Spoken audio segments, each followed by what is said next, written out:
ኦሪት ዘፍጥረት ምዕራፍ 15። ከዚህ ነገር በኋላም የእግዚአብሔር ቃል በራእይ ወደ አብርሃም መጣ እንዲህ ሲል፣ አብርሃም ሆይ አትፍራ፣ እኔ ላንተ ጋሻ ነኝ፣ ዋጋህም እጅግ ታላቅ ነው። አብርሃምም አቤቱ እግዚአብሔር ሆይ ምንን ትሰጠኛለህ? እኔ ያለ ልጅ እሄዳለሁ፣ የቤቴም መጋቢ የደማስቆ ሰው ይህ ኤልዓዘር ነው አለ። አብርሃምም ለእኔ ዘር አልሰጠኸኝም፣ እነሆም በቤቴ የተወለደ ሰው ይወርሰኛል አለ። እነሆም የእግዚአብሔር ቃል እንዲህ ሲል መጣለት፣ ይህ አይወርስህም፣ ነገር ግን ከጉልበትህ የሚወጣው ይወርስሃል። ወደ ሜዳም አወጣውና ወደ ሰማይ ተመልከት፣ ከዋክብትንም ልትቆጥራቸው ትችል እንደሆን ቁጠር አለው። ዘርህም እንደዚሁ ይሆናል አለው። አብርሃምም በእግዚአብሔር አመነ፣ ጽድቅም ሆኖ ተቆጠረለት። ይህችን ምድር ትወርሳት ዘንድ እንድሰጥህ ከከለዳውያን ኡር ያወጣሁ እግዚአብሔር እኔ ነኝ አለው። አቤቱ እግዚአብሔር ሆይ እንድወርሳት በምን አውቃለሁ አለ። እርሱም 3 ዓመት ጊደር፣ 3 ዓመት ፍየልም፣ 3 ዓመት በግም፣ ዋኖስም እርግብም ያዝልኝ አለው።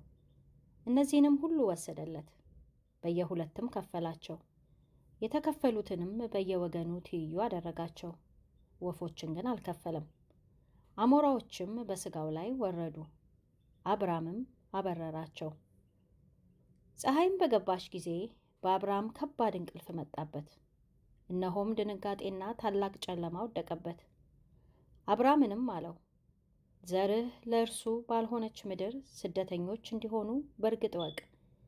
ባሪያዎች አድርገው 400 ዓመት ያስጨንቋቸዋል። ደግሞም በባርነት በሚገዟቸው ሕዝብ ላይ እኔ እፈርዳለሁ። ከዚያም በኋላ በብዙ ከብት ይወጣሉ። አንተ ግን ወደ አባቶችህ በሰላም ትሄዳለህ፣ በመልካም ሽምግልና ትቀበራለህ። በአራተኛው ትውልድ ግን ወደዚህ ይመለሳሉ፣ የአሞራውያን ኃጢአት ገና አልተፈጸመምና። ፀሐይም በገባች ጊዜ ታላቅ ጨለማ ሆነ፣ የምድጃ ጢስና የእሳት ነበልባል በዚያ በተከፈለው መካከል አለፈ።